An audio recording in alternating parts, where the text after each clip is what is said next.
السلام علیکم ورحمۃ اللہ وبرکاتہ۔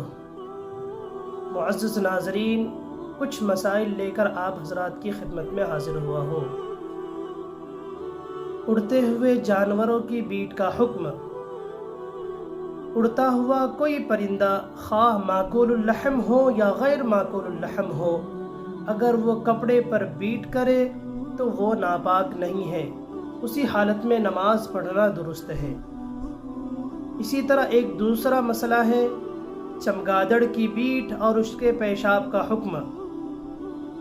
چمگادڑ کی بیٹ اور اس کا پیشاب ناپاک نہیں ہے، اس لیے کہ اس سے بچنا دشوار ہے۔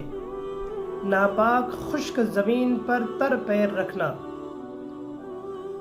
اگر خشک ناپاک زمین پر یا دری پر بھیگا پیر رکھ لیا اور رک کر کھڑا نہیں ہوا ہے بلکہ چلتا رہا اور نجاست کا اثر پیر پر ظاہر نہیں ہوا ہے تو اس کے پیر ناپاک نہیں ہوئے، اور اگر رک کر کھڑا ہو گیا جس کی وجہ سے نجاست کا اثر ظاہر ہو گیا تو پیر ناپاک ہو جائے گا۔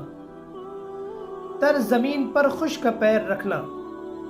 اگر پیر خشک تھے لیکن زمین یا فرش ناپاک اور تر تھا اور اس نے اس پر پیر رکھ دیا اور تری کا اثر پیر پر ظاہر ہو گیا تو پیر ناپاک ہو جائے گا، اور اگر معمولی نمی آئی تو نجاست کا حکم نہ ہوگا۔ ناپاک کپڑے کی چیٹوں کا حکم۔ ناپاک کپڑا دھوتے ہوئے اگر کچھ معمولی چیٹیں بدن یا کپڑوں پر لگ جائے تو وہ معاف ہے، ان سے بدن ناپاک نہیں ہوگا، البتہ احتیاط سے دھونا چاہیے۔ لیکن اگر ناپاک چیٹیں بالٹی یا لوٹے میں گر جائے تو وہ پانی ناپاک ہو جائے گا۔